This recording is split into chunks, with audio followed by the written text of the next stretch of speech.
Halo teman-teman, berjumpa lagi di channel NN Bram Series. Ini masih di edisi kriminal ya. Kemarin kita sudah membahas tentang cewek-cewek cantik. Sekarang kita akan membahas tentang nenek-nenek beat. Kenapa saya meloncat dari yang kinyis-kinyis ke yang peyat-peyat? Karena saya tidak ingin di benak teman-teman itu terbangun persepsi kalau kegilaan yang terjadi di luar sana itu karena darah muda yang masih muda, yang udah tua tapi masih gila juga banyak. Sebelum lanjut ke ceritanya, seperti biasa bagi teman-teman yang suka mendengar channel kita tapi belum mentutup subscribe-nya, ya ditutup dululah subscribe-nya, masa dia cuma ditutup saja. Kali ini kita akan terbang ke benua Afrika, tepatnya di negara Tunisia. Di sana kita akan menemui duo nenek serigala, Arbia dan Ainun. Mereka ini besanan ya, karena anak Nyonya Ainun yang bernama Faisal Sindaulep. Wah, susah banget sih nyebutin namanya. Lidahku sampai kesel ya. Selanjutnya kita sebut Faisal saja ya, biar lebih enak di lidah. Nah, Faisal ini memperistri anaknya Nyonya Arbia yang bernama Karisma Matlauti. Selanjutnya kita panggil Risma saja biar lebih familiar. Nah, mereka berdua ini, Faisal dan Risma, sama-sama bekerja di sebuah perusahaan minyak. Kehidupan mereka tergolong mapan. Selain pekerja yang ulet, mereka juga disiplin dalam mengelola keuangan. Itu terbukti dengan keberadaan mereka yang sudah mampu membeli rumah bahkan sebelum menikah. Di sana rumah itu tergolong mewah, berada di komplek orang-orang kaya.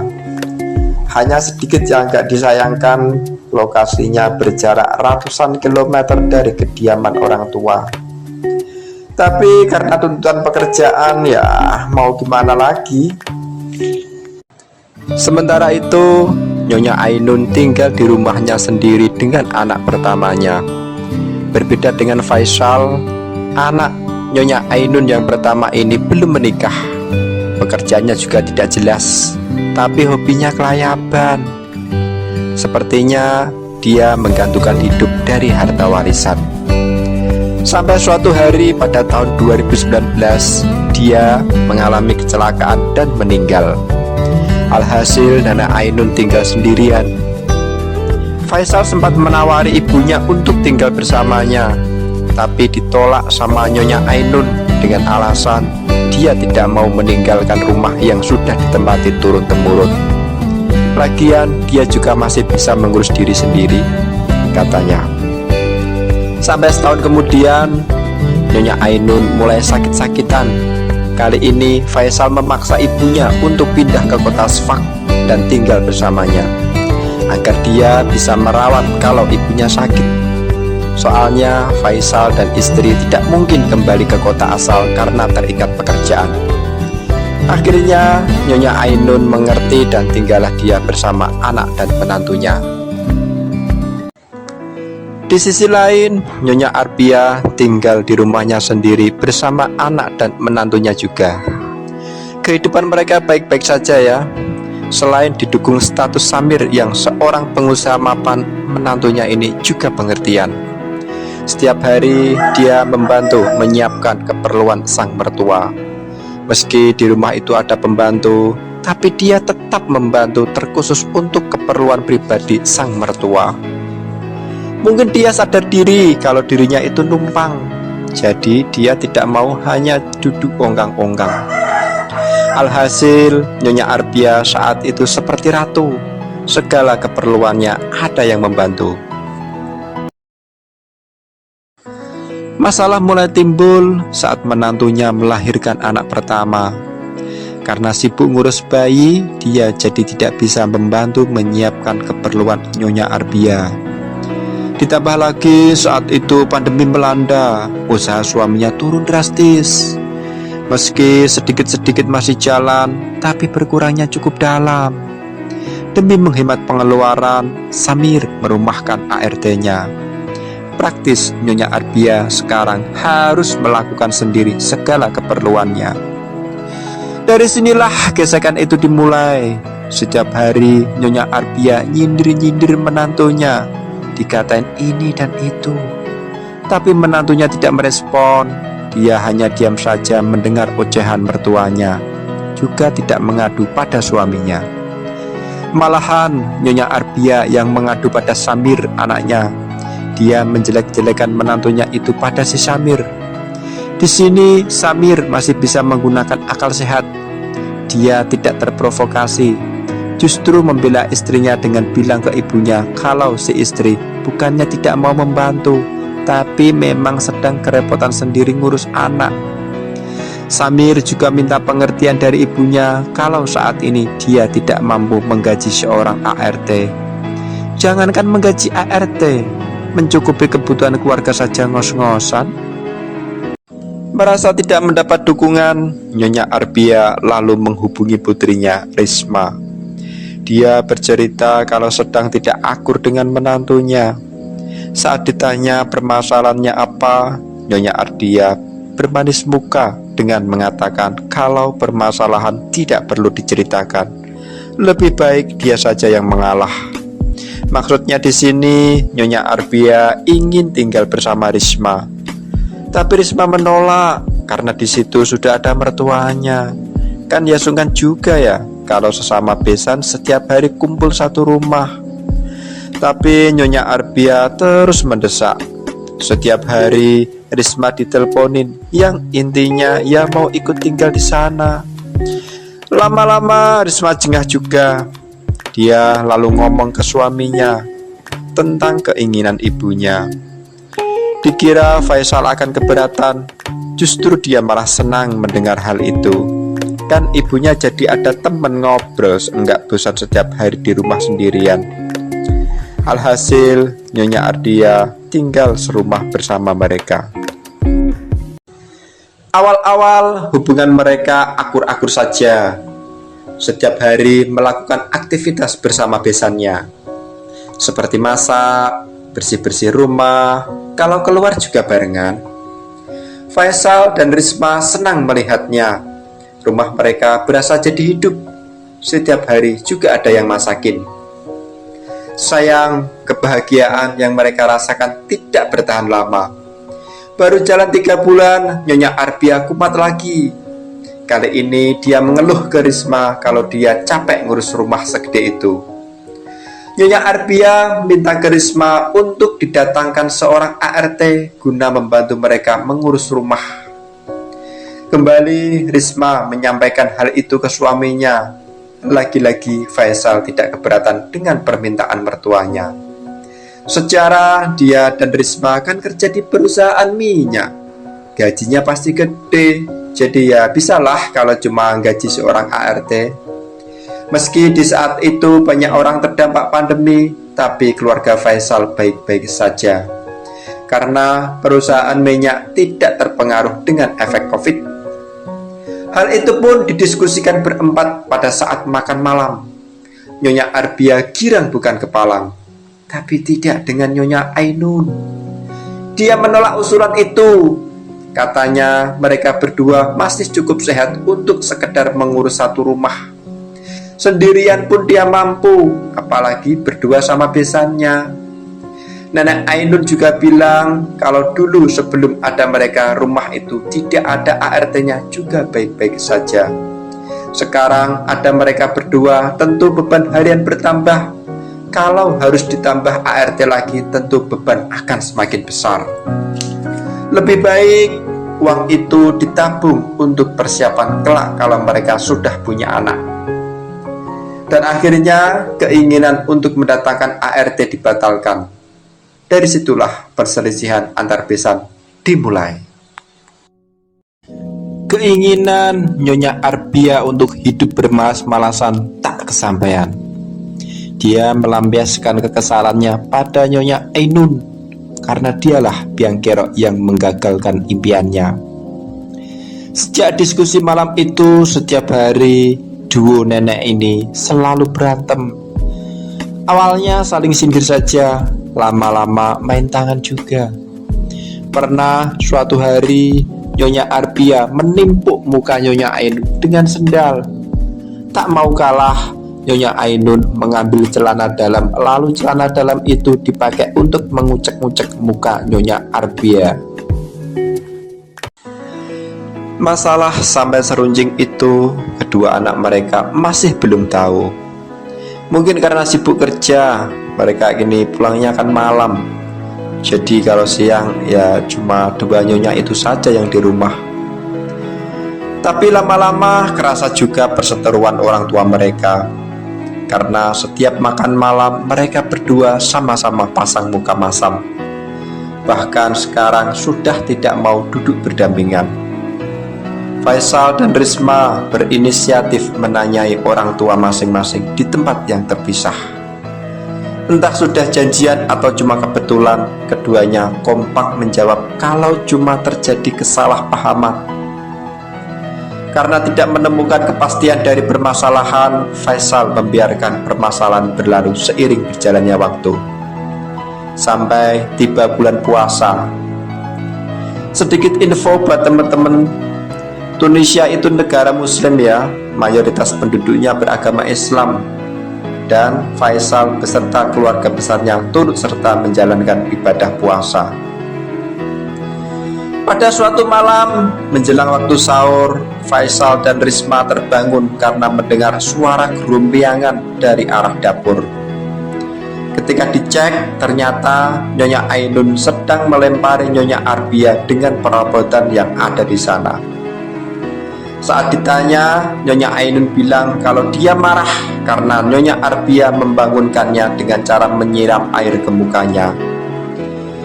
Nyonya Arbia membela diri dengan mengatakan kalau dia cuma memercikkan sedikit air karena Nyonya Ainun susah dibangunkan. Dari kejadian itu, Faisal dan Risma sadar kalau hubungan orang tua mereka sedang tidak baik-baik saja. Saat itu mereka beranggapan kalau orang tuanya cuma jenuh saja. Setiap hari di rumah mungkin mereka butuh liburan. Akhirnya Faisal dan Risma sepakat mengajukan cuti bersama guna menemani orang tua mereka liburan. Pengajuan itu sekarang mendapat persetujuan. Bahkan mereka mendapatkan jatah cuti selama 2 minggu full, mulai tanggal 6 sampai 20 setelah lebaran.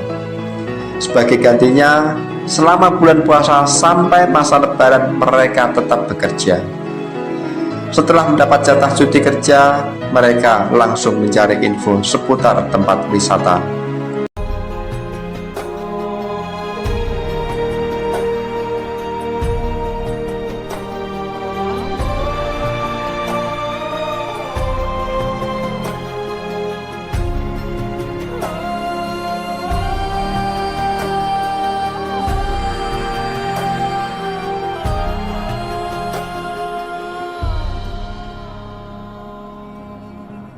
Dipilihlah pantai Joba sebagai tujuannya.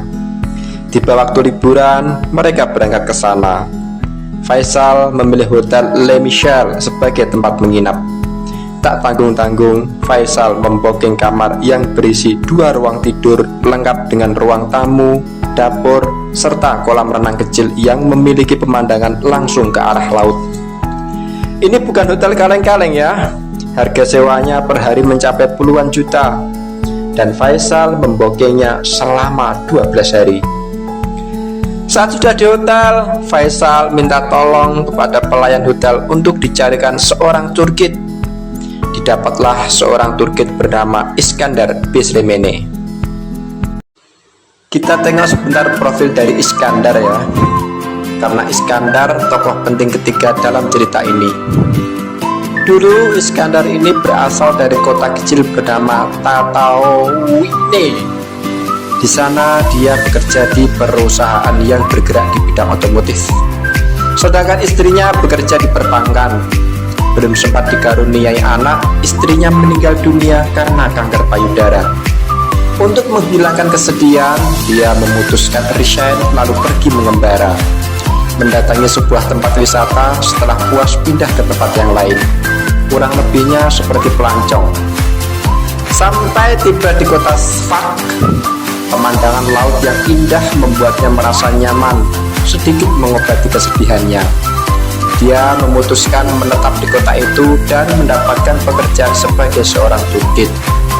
Pada saat bertemu dengan Nyonya Arbia dan Nyonya Ainun, usia Iskandar 35 tahun dengan status sebagai duda tanpa anak. Mengetahui profil dari Turquetnya, duo nenek ini menjadi kelojotan, seperti serigala yang sudah lama tidak menerkam mangsa. Mereka mulai mengulik seputar kepribadiannya, seperti minta nomor HP, akun medsos, hobi, semuanya ditanyain. Tempat wisata yang begitu indahnya terabaikan, perhatian mereka terpusat pada Iskandar. Persis seperti ABG yang baru masuk puber ketemu sama kakak idola. Ya, cenat-cenut rasanya. Iskandar sendiri sebagai seorang turkit, ya meladeni saja semua pertanyaan dari kliennya. Merasa mendapat angin segar, tingkah duo nenek ini semakin menjadi-jadi.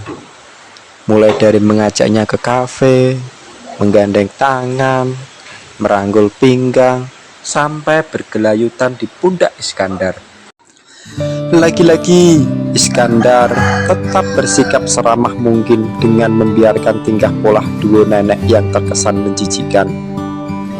Tak berhenti di situ, di saat malam tiba, saat mereka sudah kembali ke tempat masing-masing, duo nenek ini seperti tak mau lepas dari Iskandar. Dua-duanya ngecat Iskandar.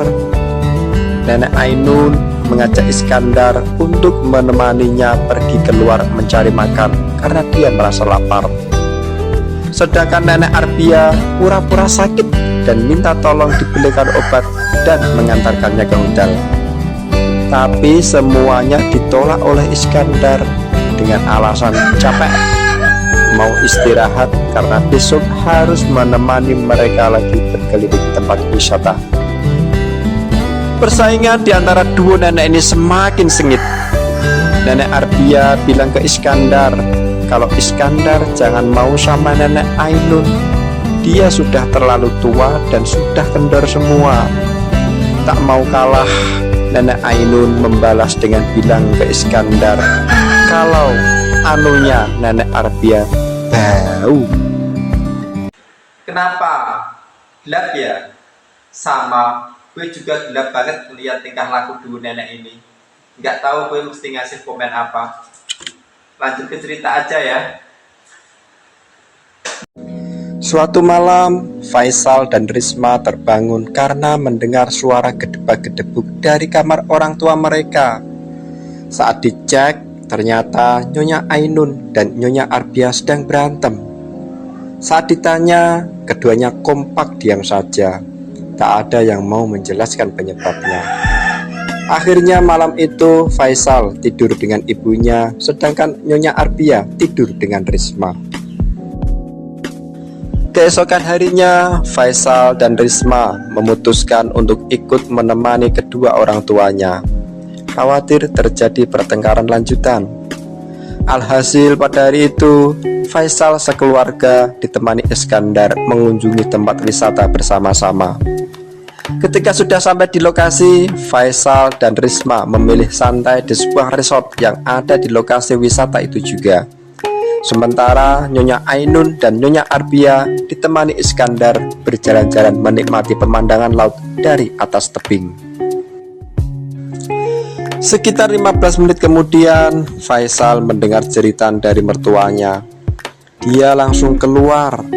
Yang pertama kali dilihatnya adalah mertuanya sedang berteriak-teriak histeris sambil loncat-loncat. Sementara Iskandar berdiri agak jauh dari mertuanya, sekitar 50-an meter. Dia cuma berdiri mematung sambil menghisap sebatang rokok. Tatapannya lurus ke arah Nyonya Arbia. Faisal bergegas menghampiri mertuanya. Saat tiba di lokasi, dia terkejut melihat ibunya tergeletak di dasar tebing. Dia langsung mencari bantuan. Nyonya Ainun dibawa ke RS terdekat, tapi karena lukanya terlalu parah, dia dirujuk ke RS Mongislim yang berada di pusat kota Sfax. Dasar tebing itu bebatuan ya, bukan pasir, jadi ya tentu remuk parah kalau jatuh di sana. Butuh RS yang punya fasilitas lengkap untuk menangani luka separah itu. Dan di RS Mongislim ini, Nyonya Ainun mendapatkan perawatan 24 jam full. Setiap saat ada tenaga medis di sampingnya. Sempat sadar beberapa jam, tapi akhirnya Nyonya Ainun tak mampu bertahan. Di sisi lain, saat dimintai keterangan, Nyonya Arbia menjelaskan kalau Nyonya Ainun terpeleset lalu jatuh ke dasar jurang. Pihak keluarga marah dan menyalahkan Iskandar. Sebagai seorang tour guide dianggap telah lalai menjaga wisatawan. Mereka tidak main-main. Iskandar dibawa ke pengadilan, bahkan sampai 2 kali persidangan. Di pengadilan, Iskandar memberikan keterangan bahwa dia saat itu menjauh karena memang disuruh oleh Nyonya Arbia. Dan saat itu Nyonya Arbia dan Nyonya Ainun sedang cekcok mulut. Hal ini dibenarkan oleh Nyonya Arbia. Dia menjelaskan bahwa memang dialah yang menyuruh agar Iskandar menjauh, karena saat itu Nyonya Arbia sedang saling ngegas dengan Nyonya Ainun.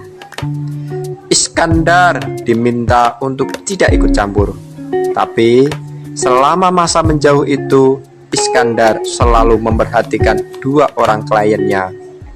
Dan yang dilihat Iskandar saat itu adalah sebuah gerakan tangan yang seperti mendorong, bukan gerakan yang hendak menolong.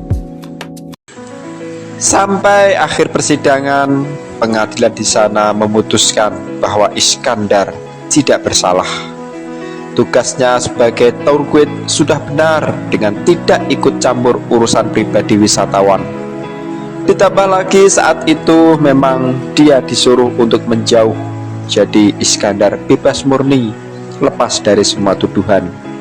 Dan persidangan pun ditutup. Tapi tidak dengan pihak penyelidik. Kepolisian di sana kembali membuka kasus itu karena menemukan banyak kejanggalan selama proses pengadilan Iskandar. Jangkauan penyelidikan semakin diperluas sampai pihak kepolisian menemukan adanya 3 orang wisatawan yang saat itu berada di satu area dengan peristiwa kejadian. Mereka semua memang terpisah tempat, tapi masih bisa melihat posisi Nyonya Ainun dan Nyonya Arbia. Saya jelaskan dulu ya denah tempat wisata itu biar teman-teman paham. Jadi tempat wisata itu memiliki 2 sisi tebing. Jarak antara satu tebing dengan tebing lainnya sekitar 50 meter. Tidak ada jembatan penghubung, juga tidak ada bangunan apapun yang menghalangi pandangan dari tebing satu ke tebing lainnya. Nah, posisi saksi pertama saat itu ada di atas tebing yang bersebelahan dengan tebing tempat Nyonya Arbia dan Nyonya Ainun bertengkar. Sementara saksi kedua berada di tengah tebing yang masih satu sisi dengan saksi pertama. Lalu saksi ketiga ada di bibir pantai. 3 wisatawan ini sebenarnya satu rombongan. Saat itu mereka sengaja berpencar karena ingin saling memfoto teman-temannya dari sudut yang berbeda.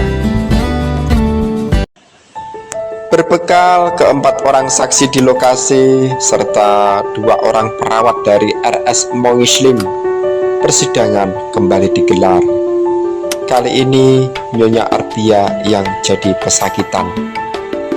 Ke-4 saksi yang ada di lokasi kejadian dihadirkan. Dari ke-4 saksi itu tidak ada satupun yang mendengar percakapan antara Nyonya Arbia dan Nyonya Ainun.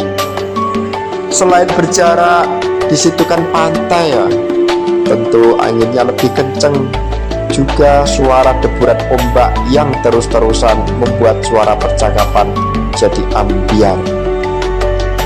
Tapi keempat saksi itu melihat dengan jelas gerakan dari Nyonya Arbia dan Nyonya Ainun. Alhasil keempatnya diminta memeragakan apa yang mereka lihat. Kesimpulannya, mereka memeragakan adegan yang sama tapi dari sudut pandang yang berbeda. Sementara dua saksi dari RS Mongislim mengatakan bahwa Nyonya Ainun sempat sadar beberapa jam dan bilang ke mereka kalau dia didorong jatuh oleh Nyonya Arbia. Ditambah lagi dari pihak jaksa penuntut menunjukkan hasil visum yang menerangkan bahwa ada banyak bekas cakaran kuku yang tersebar di berbagai tempat seperti tangan, leher, muka, perut, juga pinggang. Ini menunjukkan bahwa telah terjadi pergumulan antara Nyonya Ainun dan Nyonya Arbia. Nyonya Arbia semakin tersudut.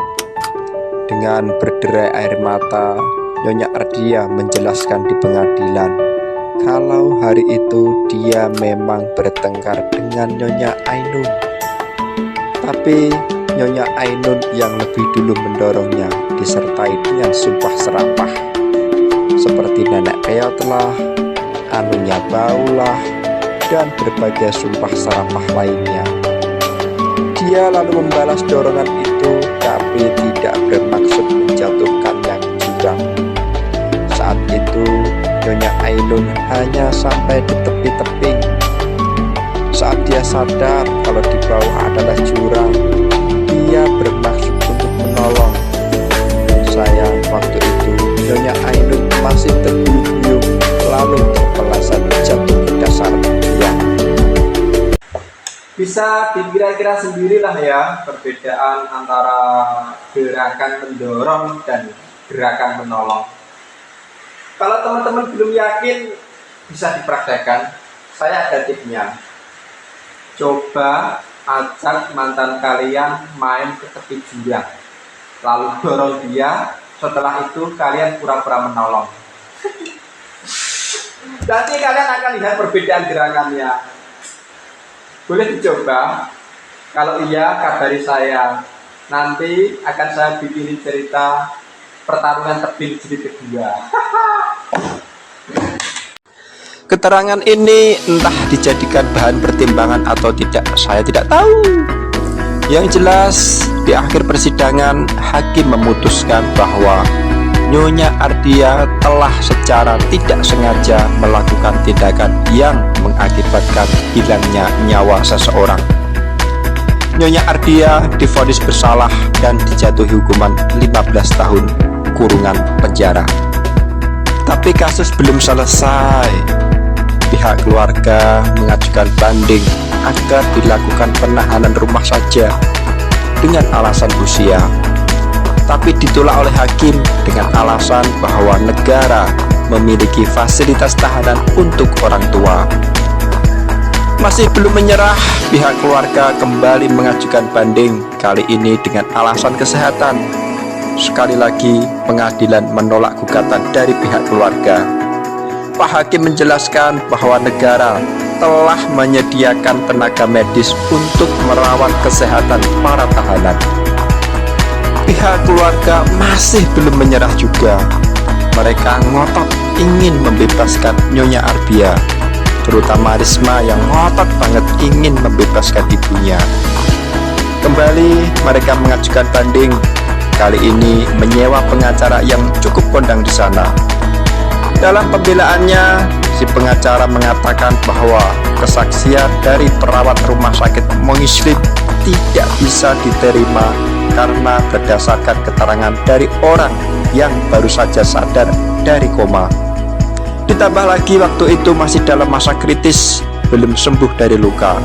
Jadi bisa saja orang itu mengigau. Hal ini dapat diterima oleh pihak kehakiman.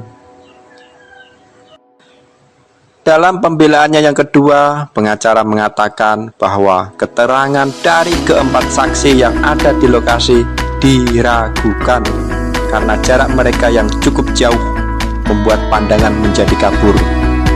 Sebenarnya adegan yang dilihat para saksi adalah gerakan dari Nyonya Arbia yang sedang berupaya menolong, bukan mendorong.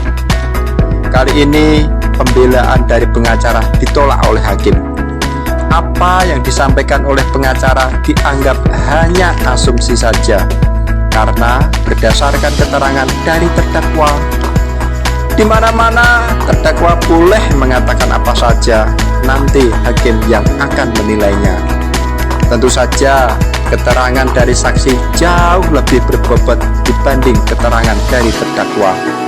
Apalagi dalam kasus ini ada 4 orang saksi. Kembali pengacara melakukan pembelaan dengan mengatakan bahwa tindakan yang dilakukan oleh Nyonya Arbia adalah upaya untuk memproteksi diri dari ancaman pihak lain yang berpotensi menyakiti. Itu terbukti dengan adanya banyak bekas cakaran yang juga terdapat pada tubuh Nyonya Arbia. Pembelaan ini kembali dapat diterima, dan di akhir persidangan, tepatnya pada pertengahan 2022 kemarin, pengadilan mengubah putusannya. Kali ini pengadilan memutuskan bahwa Nyonya Arbia boleh bebas bersyarat, dan syaratnya ada 2. Pertama, Nyonya Arbia harus menyediakan sejumlah uang sebagai jaminan pengganti masa tahanan. Kedua, Nyonya Arbia sudah menjalani hukuman sedikitnya 10 tahun kurungan penjara. Dan ini adalah keputusan final dari pengadilan tertinggi yang ada di negara Tunisia. Jadi pihak keluarga sudah tidak dapat mengajukan banding lagi. Gimana?